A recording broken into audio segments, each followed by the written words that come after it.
Boyacá 7 días. Cordial saludo.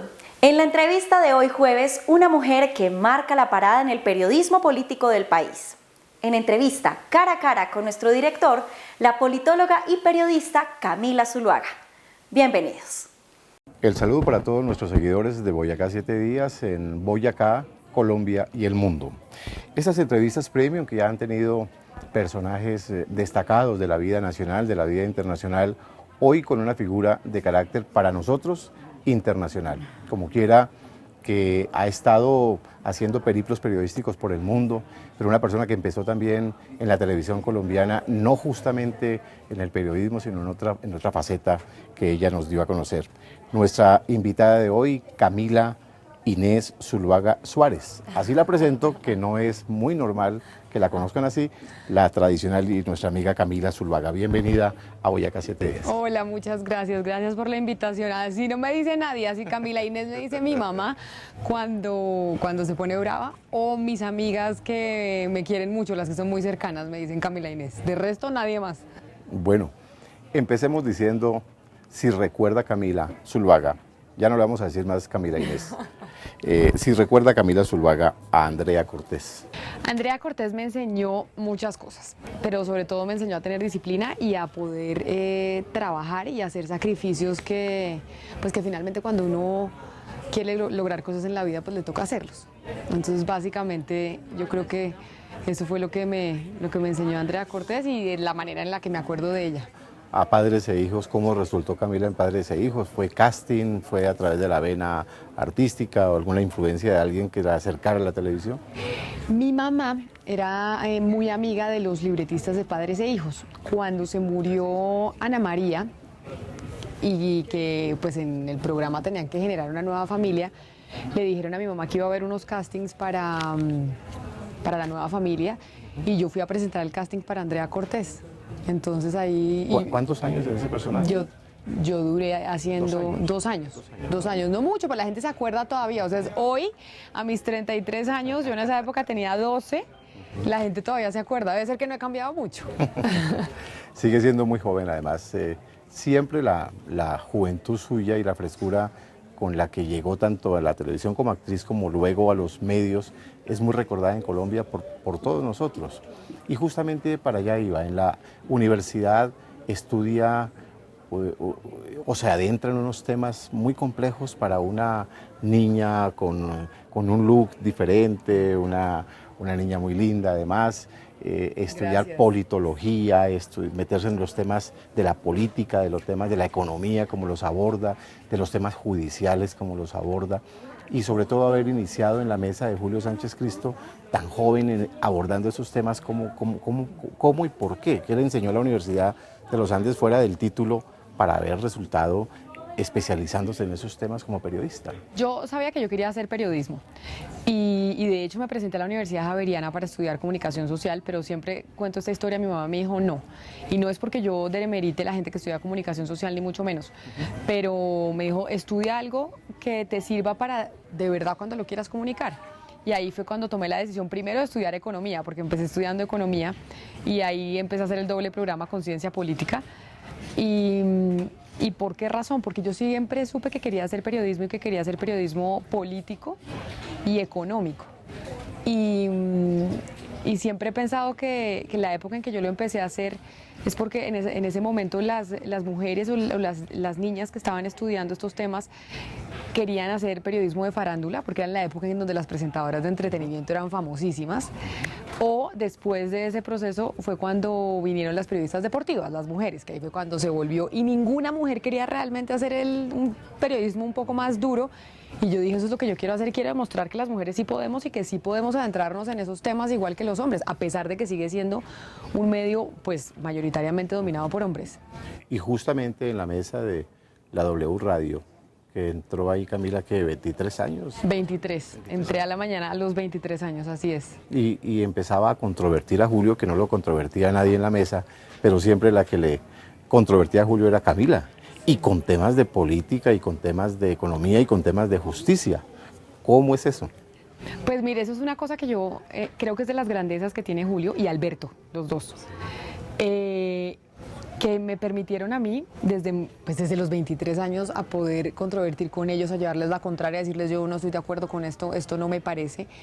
Y creo que son los únicos, y Julio es el único que lo permite dentro de la radio colombiana. Yo no creo que nadie, ninguna otra persona me hubiera permitido a mí, a una niña de 23 años, a una mujer de 23 años, controvertirle a Alberto, que era un exministro, que era ex embajador, que imagínense la edad que tiene. Una autoridad. Una autoridad, y mucha gente al principio decía, pero esta niñita, ¿quién cree que es como para venir a contradecir a los mayores y a decir esas cosas?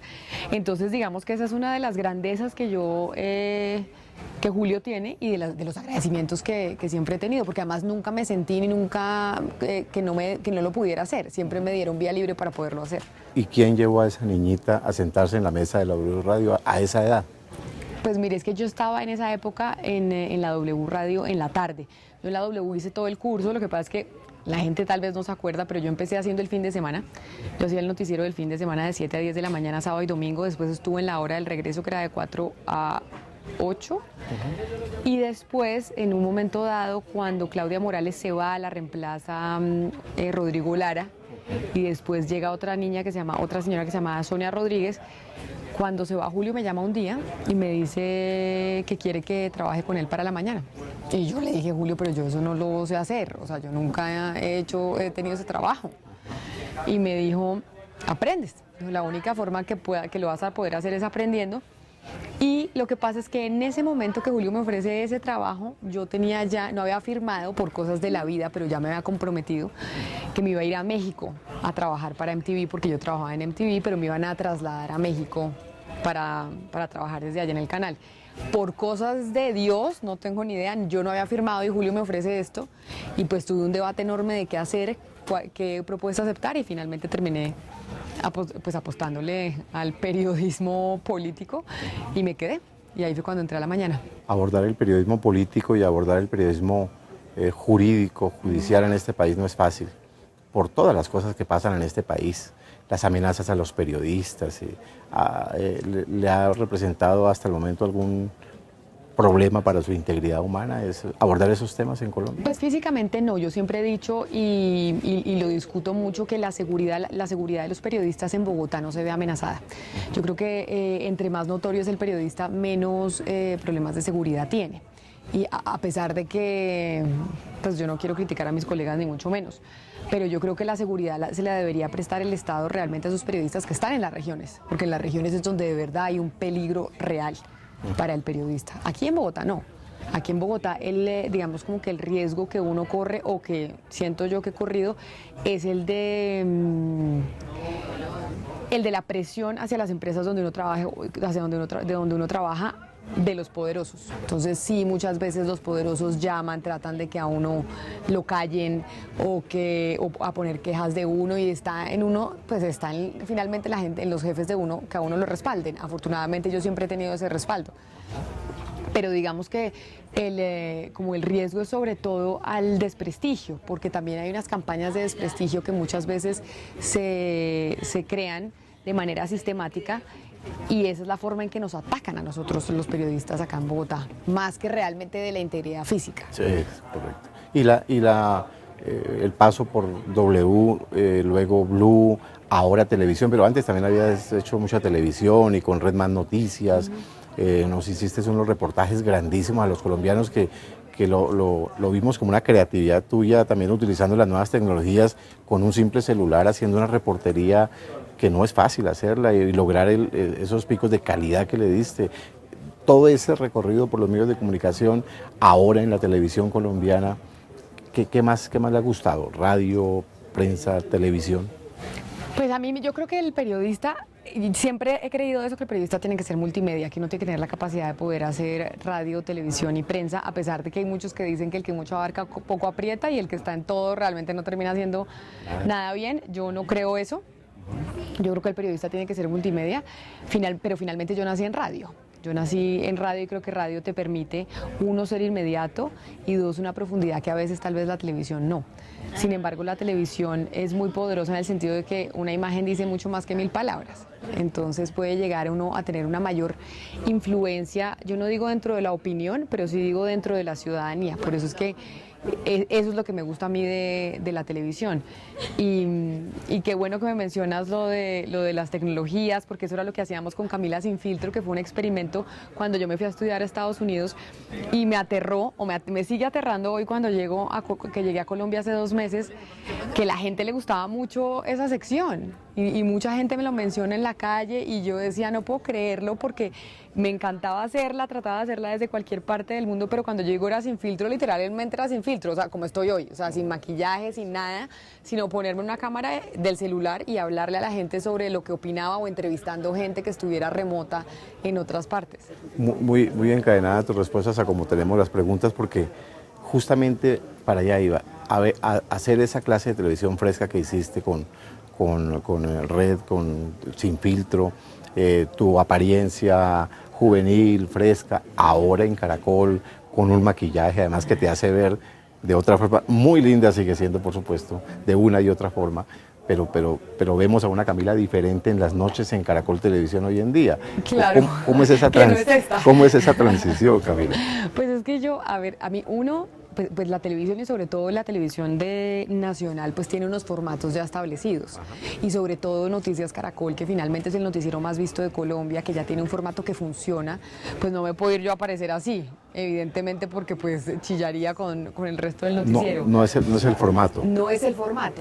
Entonces yo obviamente trato con el contenido, metiéndole un poco como mi estilo a la información, porque finalmente es una información que escribo yo, que hago yo. O sea, lo último de toda la del código del trabajo en noticias es la presentación, digamos, eso es lo que menos tiempo se lleva, es la preparación de los temas. Entonces sí, yo siempre allá les digo, bueno, me voy a disfrazar. Entonces ahí ya me disfrazo con la ropa, con la maquillada y todo, y pues se ve una Camila diferente. Sí, pues la Camila de televisión nacional, porque yo pues vivo de tenis y sin maquillaje y sin nada. Camila, en los temas que abordas, sería no aprovechar la presencia tuya en este espacio que gentilmente nos has ofrecido, para poderte preguntar sobre esos temas álgidos que tú tocas en Colombia. ¿Cómo ve una Camila que ha investigado tanto sobre economía, sobre la parte judicial? ¿Cómo ve el futuro de este país? A unos años, a 10 años, ¿cómo ve Camila a Colombia con lo que está sucediendo, con los nichos de corrupción que cada día son más grandes, con esa capacidad de asombro que se está acabando en Colombia frente a la corrupción? ¿Sí hay una esperanza en esas líneas para Camila Zuluaga? Pues mire, yo creo que corrupción ha habido siempre. Lo que pasa es que ahora le podemos estar poniendo la lupa encima desde los medios de comunicación, porque bien o mal no tenemos conflicto, o sí lo tenemos, pero mientras se firmó el proceso de paz y estábamos en una época un poco más tranquila en términos de confrontación armada, pudimos tener el tiempo y darnos cuenta que la olla podrida de este país realmente era la corrupción. Ahora que vemos los ataques del ELN, que estamos otra vez, a mí me da mucho miedo, porque yo me siento como si estuviéramos regresando al pasado, como si otra vez estamos viviendo esa Colombia de la que durante unos años salimos y que nos tenía esperanzados a muchos, porque yo sí estaba esperanzada con el proceso de paz y yo sí era una de esas personas que decía y que creo fielmente que no existe otra alternativa para salir del conflicto que la negociación, punto, es lo que creo yo, no digo que yo tenga la razón, ni más faltaba. Entonces, la corrupción ha estado ahí siempre, lo que pasa es que ahorita le podemos poner la lupa. Si volvemos a la confrontación armada, no sé qué tanto, porque fíjate tú, cuando pasó lo del ELN, hablamos cuánto tiempo, llevamos 2 semanas, seguimos hablando del ELN, y las portadas de los periódicos se siguen centrando en eso, y entonces ya la capacidad de las redacciones para poder investigar otros temas de corrupción pues se acaba, porque estamos con el orden público y con las noticias del día a día. Entonces, digamos, yo trato de ser positiva la mayor parte de mi tiempo, pero lamentablemente hoy me siento que estamos regresando al pasado. Yo siento como si otra vez volviéramos a esos enfrentamientos armados, como si acaba de firmarse, o por lo menos ya está el decreto listo para la flexibilización del porte de armas. Entonces es como si otra vez nos quisieran regresar a esa época de la que logramos salir después de la firma del proceso. ¿Y la estructura judicial en Colombia sí sirve, o por qué resultaron los medios con unidades investigativas sacando los medios justamente a la luz pública lo que la justicia no ha hecho o qué es lo que ha pasado? No, pues porque Colombia necesita una reforma a la justicia y eso digamos que lo han dicho todos los ministros de justicia que han llegado y que no han podido, porque uno de los grandes problemas que tiene Colombia es la inoperancia de la justicia. ¿Por qué? Porque tenemos niveles de impunidad de más del 90%. Y obviamente un país que tiene niveles de impunidad de más del 90% pues no funciona. Y la gente no confía en la justicia, la gente no está confiando en las instituciones y tenemos gente que se quiere armar. Uno, porque cree que la fuerza pública no la puede defender. Entonces, eso es la demostración de un Estado débil. Y dos, la gente está tomando justicia por mano propia porque siente que la justicia no funciona. Pero además porque se manejan cientos de intereses dentro de la justicia. Pues miremos lo que está pasando con el fiscal, miremos lo que pasó con la Corte Suprema y el cartel de la toga. Es decir, tenemos un problema de institucionalidad grave en ese sentido. Por eso es que yo no soy tan optimista, pero la única manera de ser optimista es que la gente joven, que la gente pila, que la gente que quiere cambiar este país, pues realmente esté interesada, se entere y pues vote y elija gente que nos pueda manejar mejor, pero no solo votando, sino generando grupos ciudadanos que trabajen por el país. Y hablando de optimismo, Camila Zuluaga, ¿sí es optimista con este modelo de paz que se está implementando o que se implementó y que está en curso? Mire, yo sí era muy optimista con el proceso de paz y sin duda alguna creo que era algo muy importante que teníamos que hacer y necesario para el país. Sobre la implementación no soy tan optimista y creo que ese es uno de los errores que cometió el gobierno anterior. Y el problema que tenemos es que este gobierno pues no cree en los acuerdos, pues este gobierno ganó votando en contra de los acuerdos de paz. Entonces obviamente su implementación va a ser, pues no va a ser tan buena y acuérdese usted que todos los acuerdos de paz que se han firmado en el mundo no todos han sido exitosos en su implementación, realmente muy pocos, muy pocos. Entonces, pues digo, si nosotros queremos salir adelante como país, como ciudadanía, sí tendríamos que presionar para que esa implementación de los acuerdos pues se cumpliera al pie de la letra y no les incumpliéramos una vez más a quienes se sentaron a negociar. Y como politóloga, Camila Zuluaga, ¿cree conveniente que las FARC hubieran ingresado como partido político en Colombia? Yo sí creo que yo sé que ahí sí como nos decían lo del sapo, que nos teníamos que tragar, pero creo que no había otra alternativa. Estos señores se sentaron en una mesa de negociación y iban a dejar las armas a cambio de ¿qué? Es que ellos no estaban derrotados militarmente. Claro que llegaron a la mesa porque se les acorraló hasta un punto, porque obviamente nadie se sienta a la mesa si está ganando una guerra, pero a cambio de qué más iban a negociar, pues porque ellos querían tener una participación política y yo sinceramente, así suena cliché, sí me parece mucho mejor que puedan estar sentados en el Congreso legislando y deliberando que en las calles o en el monte enfrentándose militarmente. Bueno, y hay un proceso de paz con las FARC débil o fuerte, lo hay, está en curso con todas sus críticas, con todas sus debilidades y algunas fortalezas. ¿Cree Camila Zuluaga que habrá proceso de paz con el ELN? Pues por ahora no creo que vaya a haber proceso de paz con el ELN, uno porque este gobierno no lo quería, o esa es la impresión que deja, y dos pues porque el ELN tampoco se ayuda. Entonces lo que sí le están recomendando en este momento, digamos, al gobierno es confrontación pues bélica frontal para acorralarlos y poder sí llevarlos a la mesa en un momento dado. Lo que pasa es que ¿a qué costo? Y es muy elevado. Entonces, si usted me pregunta a mí, yo creo que siempre hay que sentarse a negociar. Pero pues es que son opiniones, o sea, no creo que yo tenga la única verdad, yo creo que sí se debería sentarse a negociar y que esa es la única salida. Y seguir enfrentándose como si no estuviéramos negociando y estar negociando como si no estuviéramos enfrentados. Eso es lo que yo creo, pero no creo que es lo que vaya a pasar. ¿Y seguirán surgiendo grupos subversivos en Colombia en el corto y mediano plazo? Pues bandas criminales. Yo creo que grupos subversivos no, porque yo creo que ya en esta época en la que estamos no tenemos, o sea, estamos en el 2019, no hay como esa justificación ideológica para decir que no puedo llegar al poder si no es a través de las armas, porque ya está demostrado que no, tenemos gente de todos los matices, pues y de hecho tenemos a las FARC hoy en el Congreso, pero no solo eso, teníamos a Gustavo Petro de alcalde de Bogotá y de segunda fuerza política en el país, entonces no es cierto que se necesiten las armas para llegar al poder, pero mientras exista narcotráfico en Colombia vamos a tener bandas criminales, y eso es así, mientras exista narcotráfico y no tengamos una fuerza pública y una institucionalidad fuerte llegando a esas zonas de donde se retiraron las guerrillas. Y la polarización que está en este momento Colombia no es un insumo y un semillero para crear nuevos grupos criminales, subversivos, en fin, Pues mire, unos de un lado, otros de otro. Pero mire, la polarización no es solo colombiana, yo creo que eso es un fenómeno mundial, y no sé si la polarización genere grupos subversivos, nunca me había hecho esa pregunta, o grupos criminales, porque no. Pues lo que sí sé es que la polarización lo que puede llegar a traernos es una afectación de la democracia importante, pero sobre todo a que elijamos más que partidos políticos fuertes y proyectos políticos duraderos, personalidades y caudillos, que es como la historia que hemos vivido nosotros siempre. ¿Cómo ve, Camila, la participación de los jóvenes en la política?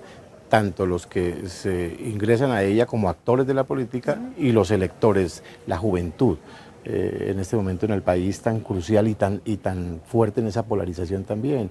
Jóvenes a la calle, allanando las universidades con todas las conversaciones. Los políticos siempre visitan las universidades porque es un semillero para ellos muy fuerte en la política. ¿Cómo ha sido el comportamiento de los jóvenes según la óptica de Camila Zuluaga en Colombia? Pues mira, a mí me parece que la participación de los jóvenes es muy importante, no solo en este país, sino en todos. Y ojalá la participación y el interés de los jóvenes en política sea cada vez mayor. Yo creo que cada vez los jóvenes están más interesados en la política y en el acontecer nacional, y eso se ve con las manifestaciones y las marchas. Y qué bueno que así sea, qué bueno que los jóvenes estén involucrados y estén interesados en el futuro del país. Digamos que cuando ganó Juan Manuel Santos, que se enfrentó a Antanas Mocus, que tenía toda esta ola verde, que era de muchos jóvenes, que al final no se representó en las urnas, que no se vio porque era muy digital, pero realmente a la hora de salir a votar poco, yo creo que eso está cambiando. Y que se pensaba que sí, porque tenía toda esa fuerza de juventud, y se pensaba que iba a ser arrollador en las urnas. Exacto. Y no fue así. Pero fíjese usted que yo creo que, por ejemplo, con Bogotá, se va a ver en estas elecciones de octubre, creería yo, a la alcaldía una participación de juventudes importante. Y hablo de Bogotá porque aquí es donde, digamos, yo estoy. Pero y en las presidenciales pues se vio mucho con Gustavo Petro, que finalmente también las juventudes lo apoyaron de manera importante. Se nos acerca el escenario político nuevamente de elecciones, de alcaldes, concejales, gobernadores, asambleístas. ¿Cómo ve Camila Zuluaga esa contienda que llega? ¿Cuáles son las fuerzas que, según el criterio de Camila, con tanta investigación que ha hecho, van a medirse en las fuerzas? ¿Entre qué partidos o entre qué colores o entre qué movimientos? Va a ser una contienda electoral muy dura, sucia, porque ya lo estamos viendo. Va a ser de confrontaciones difíciles y de la polarización. Entonces, digamos que el Centro Democrático pues está jugando también su poder en las regiones. Hoy es partido de gobierno, pero no creo yo que vayan a arrasar como en su momento se pensó o como ellos creen. No creo, aunque van a entrar en esas dinámicas de alianzas en territorios. Entonces, por ejemplo, el Partido Liberal está aliándose con el Centro Democrático en diferentes partes de Colombia. Y así va a ser, y uno pensaría, pero el Centro Democrático y el Partido Liberal, ¿qué tienen que ver los unos con los otros? Entonces, digamos que regionalmente se ven muchos más esas alianzas políticas por temas burocráticos que realmente ideológicos. Así que las fuerzas que vamos a ver son las que representen Gustavo Petro, las que representen Claudia López, las que representen Fajardo, digamos, como esa tendencia alternativa contra los partidos tradicionales. Pero esas tendencias y esas alternativas nuevas, ¿sí han sido realmente nuevas o han sido disfrazadas y siendo más de lo mismo? Pues no, sabe que yo sí creo que son nuevas alternativas, pueden ser políticos que han estado en el escenario durante mucho tiempo, pero yo sí creería que podrían ser nuevas por una sencilla razón, porque hay un peso realmente de la visión de país. Es que lo que uno ve con los partidos tradicionales es que, o sea, ver al Partido Liberal aliado con el Centro Democrático, de verdad, uno dice, pero ¿cuáles son los objetivos en común? Pues simplemente llegar poder y tener la burocracia, no ve uno qué más puedan tener en común. Pues básicamente eso es lo que tienen en común los partidos tradicionales y así se juega la política. Creo que ahí juegan un papel importante los jóvenes, y es a quienes vamos a elegir que se salgan de esa dinámica que hemos visto siempre. La calificación de Camila Zuluaga a este tramo de gobierno, ¿hay esperanza todavía? ¿No hay esperanza? ¿Cómo lo califica? Pues mire, yo creo que todos los colombianos deberíamos querer que a Duque le vaya bien y que a este gobierno le vaya bien. Y porque si le va bien al gobierno, nos va bien a todos. Entonces yo sí creo que Duque está tratando de hacer su mejor esfuerzo. Ha traído gente técnica, trajo gente que no había estado metida en política nunca, y eso pues ha hecho que haya un conflicto con el legislativo, porque a los del Congreso les parecen unos marcianos esta gente que viene de sectores que nunca habían estado en política, entonces no saben cómo se manejan. Pero yo espero que le vaya bien y yo creo que él tiene todas las mejores intenciones. Que lo esté haciendo bien ya es otra cosa. Ya es otra cosa, y creo que además tiene en su propio partido un enemigo interno. El tema que no puede fallar en esta entrevista y más en este momento, Venezuela. Y sobre todo para una persona que ha estudiado tanto como Camilo Zuluaga. Siempre nos interesa conocer criterios como el tuyo, porque son criterios cualificados además. Muchas gracias. ¿Qué va a pasar con Venezuela? ¿Qué va a pasar con Maduro? Pues mire, yo creo que esto es especulación. Los que hablen de real, a ciencia cierta qué va a pasar, pues creería que están engañando, pero uno lee el análisis que puede hacer desde afuera. Es uno, que la política exterior norteamericana referente a América Latina la está manejando Marco Rubio, ni siquiera la está manejando el presidente Donald Trump. Marco Rubio, que es un congresista republicano con apoyo de latinos en los Estados Unidos, pero que tenía el apoyo y el voto cubano, pero no tenía el voto, digamos, de otras nacionalidades latinas en Estados Unidos. Entonces, por eso se ha metido tan de frente con el tema de Venezuela. A Estados Unidos siempre le ha salido muy barato meterse en América Latina, que es su patio trasero. Siempre le ha salido muy barato. Le sale muy barato, ¿por qué? Porque le da réditos electorales en Estados Unidos. Unas colonias. Exacto, y y no le sale costoso. O sea, no es ir a meterse a Afganistán, no es Vietnam, ¿no? Entonces, y eso ha pasado con América Latina. Yo no creo que vaya a haber una invasión de los Estados Unidos, ni mucho menos. Y yo creo que Maduro se va a quedar más tiempo del que la gente se imagina. Y no creo que vaya a haber un golpe de Estado de parte de los militares. Los Estados Unidos siempre han funcionado penetrando las fuerzas militares en las diferentes partes en donde se han metido, y eso lo saben muy bien los venezolanos, porque a los venezolanos pues tienen la doctrina cubana conocen muy bien cómo funcionan los norteamericanos, a pesar de que la asfixia va a ser total a nivel económico, porque eso es lo que está pasando, que están asfixiando al gobierno de Maduro y están aceptando un gobierno paralelo. Yo no creo que Maduro vaya a salir tan rápido del poder como la gente cree, pero eso es lo que yo pienso. Claro. No digo que sea, Claro. que sea la verdad, de pronto nos sorprendemos. Yo no veo el final tan claro y creo que nadie lo tiene claro. Sé que se están haciendo cosas y presionando y demás, pero el final a esto no está tan claro. Nos debemos acostumbrar entonces los colombianos más a convivir con los venezolanos y a compartir nuestra economía con los venezolanos entonces. Con los venezolanos aquí adentro. Claro, los que están llegando los que a están en Colombia, sí, claro, sin duda.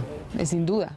Sin duda, pero además, así supongamos se cayera Maduro, también nos tenemos que acostumbrar a vivir con No los habría un venezolanos. retorno del venezolano inmediato a su país. No, pero ni más faltaba, porque ¿qué es lo que tienen que hacer económicamente? Sí, obviamente les quitan las medidas económicas, o sea, las sanciones económicas, pero de todas formas es que el gobierno de Venezuela, desde que inició Chávez, cuando el petróleo estaba a más de $100, fue generar una serie de gasto en programas sociales y asistencialistas enorme.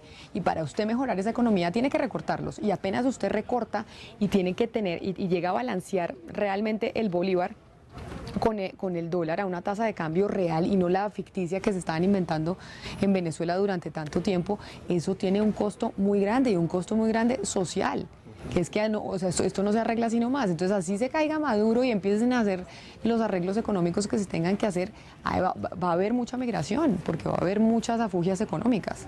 Bueno, Camila, vamos en el último bloque porque sabemos que tiene que irse para los estudios Yo acá dando lora. a preparar esta noche, a disfrutar todos de Camila como siempre lo hacemos.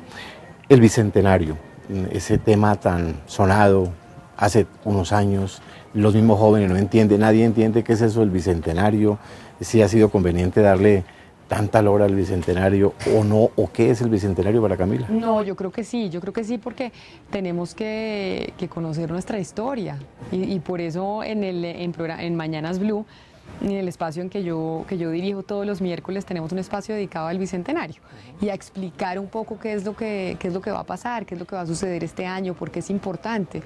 Entonces, claro que es fundamental poner la atención, pero además conocer qué fue lo que pasó con nosotros, qué pasó hace 200 años, por qué es importante celebrarlo.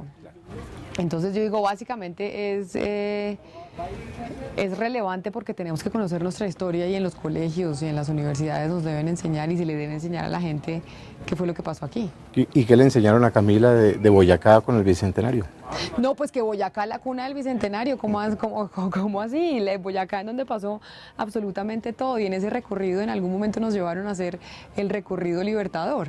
Entonces, por eso Boyacá es el departamento protagonista del Bicentenario, a pesar que, por ejemplo, en la costa dicen, hay una pelea histórica que dicen nosotros ya nos habíamos independizado 2 años antes y eso no fue en Boyacá. Sí, lo de allá fue una escaramuza.